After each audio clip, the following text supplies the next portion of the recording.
declaration of war, and you don't wrestle every match like it's your last match, I'll show your arse the door. As for this title, we are just 3 subscribers away from the big 70. Don't forget to like, comment, share, subscribe, and share the channel. Hit the notification bell. Follow me on all my socials. And as Drew McIntyre said this week, this is a declaration of war.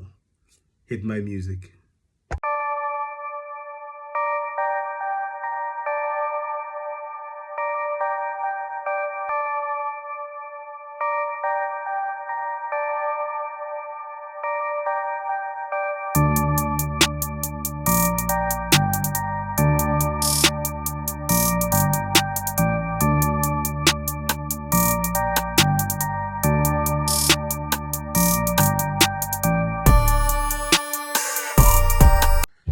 Ladies and gentlemen, welcome to another exciting episode of Simon Says Wrestling.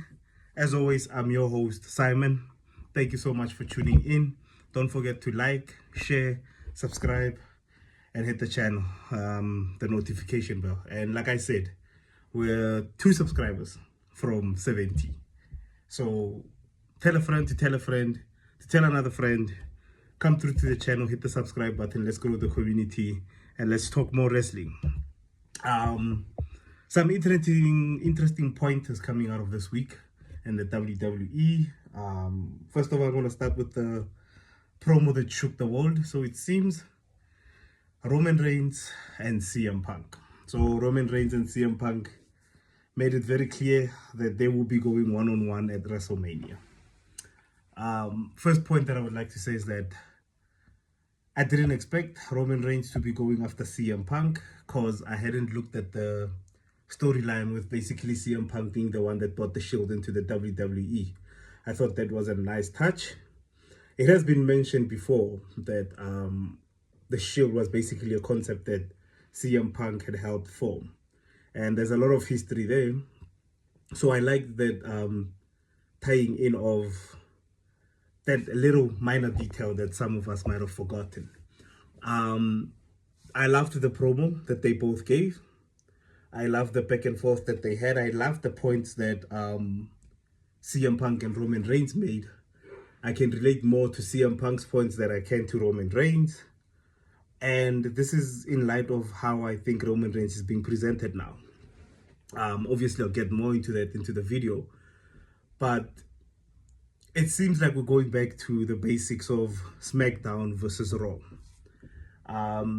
There was once upon a time, I don't know if you guys, how old you guys are, but in my era, there was once this unspoken war between SmackDown and Raw. And I think there's been a documentary that plays once in a while on the official DSTV channel 128 that basically documents everything that took place between SmackDown versus Raw. Growing up, we all watched Raw for the huge superstars that it featured. And if you were more of a technical wrestling fan and were into great matches with storytelling, you'd always watch SmackDown. SmackDown for me was the home of pure wrestling. SmackDown was more hands than what Raw is. Raw was just a clash of huge egos and basically named the A show while SmackDown was deemed the B show. And SmackDown seems to always, in a way, just outbox Raw in its own way. Raw will always have the huge superstars. Raw will always have the rich history of megastars being made from the brand. But for me, SmackDown will always stand out as a wrestling show.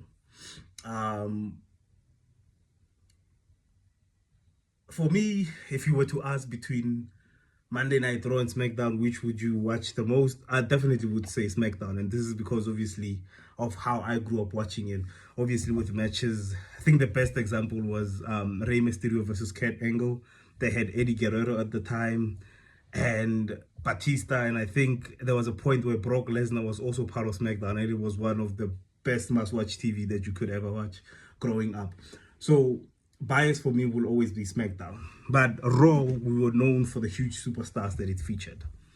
So now we're going back to the old rivalry where, because now Raw is on Netflix, it's considered the big show, and it's considered, no pun intended, huge shout out to Paul White, The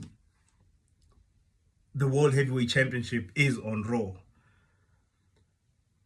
So obviously now the big title is the World Heavyweight Championship. I'm happy to see the World Heavyweight Championship being considered a big title because it's on a big show. But I don't think the World Heavyweight Championship is actually bigger than the Universal Championship. Partly because of how Roman Reigns obviously escalated it to new heights. We can never take away from the work and the effort that he put into the title to make it what it is till this day. But we can take away from the fact that without him, the title means nothing. The title means everything, which is what Drew McIntyre said on SmackDown. So now, obviously with Roman Reigns and CM Punk being the main event, I think they're probably going to make it night 2 because it's Roman Reigns at this point in time. I would love for the company not to take the corporate way out of this. I would love to have the company obviously have Drew McIntyre close off WrestleMania season. I've seen Roman Reigns main event the past 5 WrestleManias in night 1 and night 2 where everything has just been about him. But like I said, for once, I would like to see the actual workhorses of the company being rewarded. Not because of fame, not because of hype, not because of statistics, not because of shirt sales, but because of the pure hard work that they put in. I would like to see a SmackDown superstar, in this instance, Drew McIntyre. Also, that's also from a place of bias because I'm a huge Drew McIntyre fan.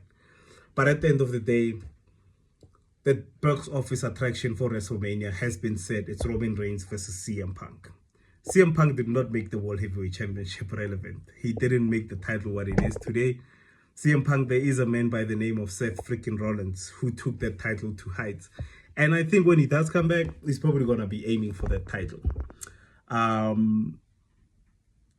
The response to the promo from Drew McIntyre and obviously the SmackDown locker for me was, basically for me, from Drew McIntyre was the perfect response. He doesn't have a problem with how everybody talks about him. He's used to everybody talking about him. He does most of the talking and the tweeting it most times.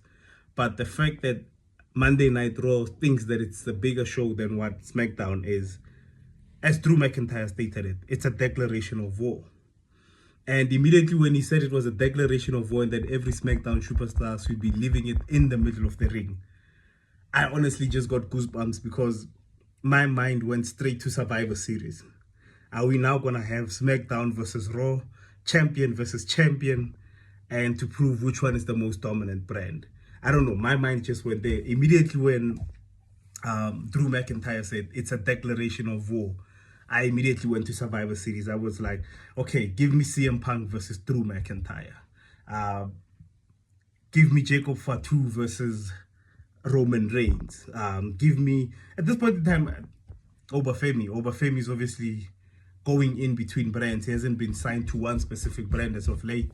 But I would love to see SmackDown superstars versus Monday Night Raw superstars going at it to prove the most dominant brand. And that would be the best cue to have the 5-on-5 traditional Survivor Series match. But yeah, it's only a dream. You're probably going to have War Games again. But at the end of the day, let me know what you guys think. Do you still consider Monday Night Raw the A show and SmackDown the B show? For me personally, I'm a SmackDown fan. Day in, day out, die hard. Will never turn on the brand. Even if it doesn't become like one of the biggest, it is actually one of the biggest shows, but it's never going to become as big as Raw because of the history and illustrious superstars that it's obviously made. Cody Rhodes is in the wind at this point in time. Cody Rhodes is just going where the wind is going, naming himself after obviously it is Black History Month, I think, in America at this point in time. So I think maybe he was just paying homage to that. And yeah, he's suffering in a weird way. This isn't how I expected Cody Rhodes to be suffering while hitting out promos and showing the desperation that he has to get back his title. But I'm loving the fact that he's going through adversity. And it's going to be very interesting to see the triple threat match and how it's going to pan out next week. To see who qualifies for the Elimination Chamber. So obviously on the SmackDown side of things, with Roman Reigns having picked CM Punk for the World Heavyweight Championship, we now have a vacant spot for the Universal Championship. Who is Drew McIntyre going to be facing at WrestleMania? My gut feeling tells me that it might be Sami Zayn, because Sami Zayn is going to go through a trilogy with Drew McIntyre and might even end the trilogy at WrestleMania in defeating Drew McIntyre. I feel like the first match in Saudi, he lost. The Elimination Chamber, he might win. And WrestleMania, he might finally become champion. I don't know. We'll see how creative sways in that direction. My gut feeling tells me that Sami Zayn might even be qualifying and going to face Drew McIntyre. Is it something that I'm interested in? At this point in time, no, because I don't think Sami Zayn is in a position to dethrone Drew McIntyre. I think the only person that can, and well, he can, but I don't think he should, is Cody Rhodes. Obviously, Cody Rhodes is a big player. He mentioned it in his promo on SmackDown, the fact that his name has to be brought up every WrestleMania. And I feel like when it comes to Cody Rhodes, Drew McIntyre, and CM Punk, these are your corporate sweethearts. These are your corporate darlings. These are the people that you know that when you have an event and you have their name on the card, you're obviously going to pull a crowd. And this is what WWE has made it very clear, the fact that they are about pulling in cards and they are about pulling in fans so they can make more sales, more profit, and obviously advertise the product a bit more than what it already is. So yeah, it'll be interesting to see how the struggle with Cody Rhodes goes. Obvious corporate answer to the Elimination Chamber is Cody Rhodes. But for me, it seems like the Universal Championship match at WrestleMania is not going to be contested under one-on-one conditions. I think it might even be a triple threat match or even a fatal four-way. We'll see how everything goes and how it pans out. Randy Orton, I think, has qualified for the Elimination Chamber. And it's just so weird to keep seeing Randy Orton qualifying for everything but never actually getting to a point where he pulls the trigger. And I've said it a couple of times and I'll say it again. Randy Orton is never going to pull the trigger as long as he's still a babyface. If Randy Orton doesn't turn back into the heel that he was in 2009 or even a fraction of what he was in 2009, Randy Orton isn't going to be capturing any gold anytime soon. As long as he's concerned about bumping to songs and obviously uplifting talent, which is what he should be doing at the stage that he is in his career, compared to a lot of other people who are his age, Randy Orton is in great physical condition. And I think he can still move as well as he did when he came into the WWE, if not better. So we still have a chance to get a championship reign out of him. But it just seems that when it comes to Cody Rhodes, when it comes to Drew McIntyre, we're not having Randy Orton in that conversation. We're just having Randy Orton as an eligible challenger, not as someone that can actually pull the trigger and get the job done. And which has been Randy Orton's, I think, biggest flaw ever since turning into a babyface. His inability to end matches and take the easiest and shortest way out. But yeah, we're in a new era, and I think he's more concentrated on building younger superstars than he is on capturing World Heavyweight Championships. Aleister Black said something very interesting to him. It's the fact that Gunther has retired Goldberg, John Cena, and AJ Styles. And at least we're left with one piece of what Randy Orton is. So that was an interesting say. It made me think, are we going to eventually start playing mind games on Randy Orton to turn him back into the monster that he was from 2009? I don't know. But it was an interesting segment with Aleister Black had with Randy Orton. But now we're just at a point where Randy Orton is placed on the card to bring out the name and bring out the fans to get interest picked into that match. The other thing that I wanted to talk about was obviously Sami Zayn. Sami Zayn is going through the most right now. Sami Zayn, I think in his head, Saudi Arabia should have been the night that he took that Universal Championship off of Drew McIntyre, but it wasn't meant to be. The streak that Drew McIntyre is on now and the warpath that he's basically making for that Universal Championship to stay with him, I don't think Sami Zayn can be the right person to knock Drew McIntyre off. I've said this before and I'll say it again. if it was any other person, not Drew McIntyre, not the person that Sami Zayn has been unable to defeat in the past 11, if not 12 one-on-one matches. It would be a great way to end, obviously, this rivalry with Drew McIntyre by winning the Universal Championship from him. But it wouldn't be believable. It wouldn't be one of those, unless they pull a whole Daniel Bryan on Sami Zayn and we make it Zayn Mania this year. And I think that would obviously work more in Sami Zayn's favor. But like I said, Sami Zayn is more suited for the mid-card. Not in a bad way, but he's basically at this point in time just a mid-card contender. And I don't mind seeing him try to go after the Universal Championship with Drew McIntyre. With Drew McIntyre at this point in time, you have Sami Zayn trying to go for the Universal Championship. You have Cody Rhodes. You have, obviously, I don't know whether Jacob Fatu is going for the Universal Championship or for Drew McIntyre. They still haven't made it clear as to who even attacked Jacob Fatu. We all assume that it's Drew McIntyre, but nothing's been established. Nothing's been made, not even a storyline, not even a peep from the commentators giving us a hint as to maybe Jacob Fatu knowing who attacked him. But at the end of the day, I think with his actions, it's made it very clear that it was Drew McIntyre. Jacob Fatu is one of the guys going after the Universal Championship. Trick Williams is making his presence felt all the way through SmackDown. Like Trick Williams is making it sure that everybody knows and is on lock on the fact that this is the time. This is the time for Trick Williams. This is the time for the startup, for the main lemon pepper stepper. Trick Williams is the time now, and he's on SmackDown. And like I've been saying, I think at this point in time, the new kids on the block are taking over. There's no doubt about it. Melo is carrying that United States Championship with absolute class at this point in time. I'm loving the fact that we're still incorporating the Miz into the whole Melo story.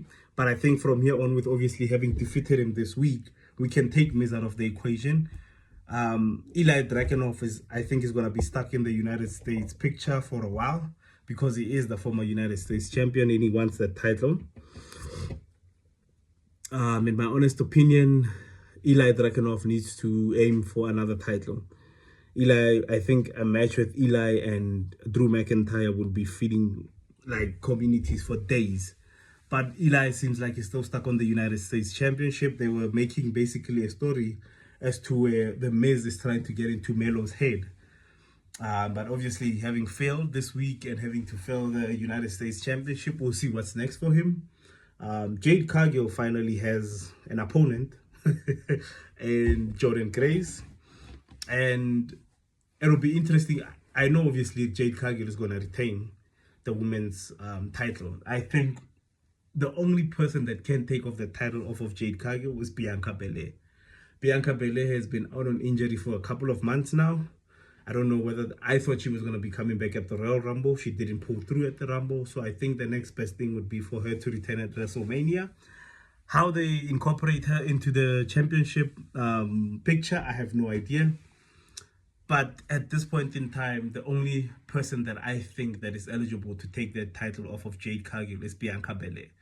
There's no other competitor on the SmackDown division that's focused on singles titles that can take it off of her, because most of our heavy hitters that we're used to in carrying huge titles are now in a tag team. And the tag team division is doing wonderfully. So there is no one-on-one competition for her.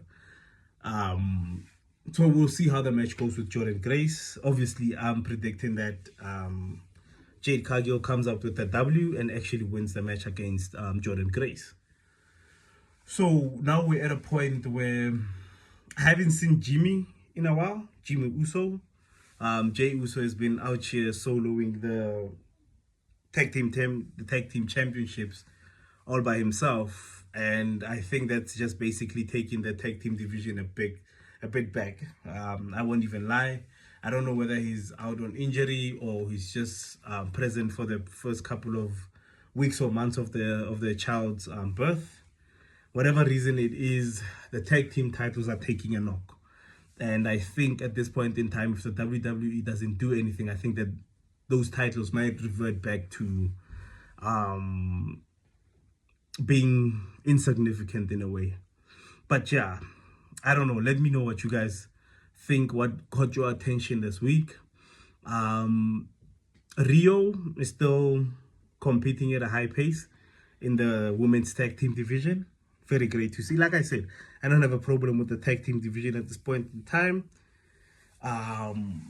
What was the other huge story that came out? Basically, it was just a promo from Roman Reigns and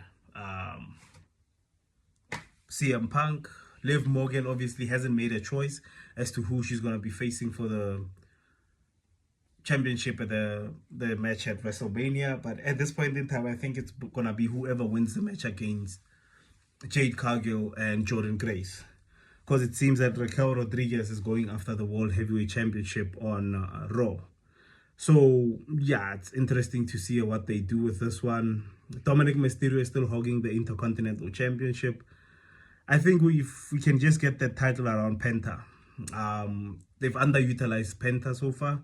I think for a superstar that made the debut that he did, he can carry that Intercontinental Championship a bit better. Instead of just using Penta as an add-on onto every Vision storyline at this point in time. Like, if they find that the Vision is lacking in one way, they just get Penta to attack them on a nightly basis, and it's just getting a bit worn out now, and they just add Dragon Lee here and there. Dragon Lee almost got murdered this week. We almost lost the wrestler. Yeah, no, Gunther needs to be stopped, guys. I wasn't going to talk about Gunther this week, but that man needs to be stopped. That man needs to be investigated. There's some sort of human crimes to human that he is, human crimes that he's committing at this point in time. He needs to be locked up. Gunther needs to be, he's been too perfect of a heel at this point in time. The fact that he came out to AJ Styles' music and hit the pose, didn't even try to hit it properly. He just came out and, yeah, disrespected that man's legacy. So, I don't know which legend is up next, which legend is going to be dealt with up there, but I feel sorry for them. Whoever has to deal with Gunther at this point in time, I just do not want to see that. Yeah, I had so much to say about the Roman Reigns and CM Punk promo, but let's rather just keep it to the social media. Let's interact a bit more. Thank you for everyone that has interacted on the videos. Thank you for the subscriptions. Thank you for the likes. Don't forget to comment, guys. There is a comment section down below. Feel free to hit that comment button. Let me know what you guys think. Yeah, it almost comes off like I'm being a Roman Reigns hater, and I am not. I'm honestly not a Roman Reigns hater. I'm just not into the whole Roman Reigns being placed at the pinnacle of what the WWE is. I've made a previous video stating the fact that the man doesn't make the company makes the man. At a point in time in a superstar's career, a company will sit you down and say, we are going to give you this opportunity.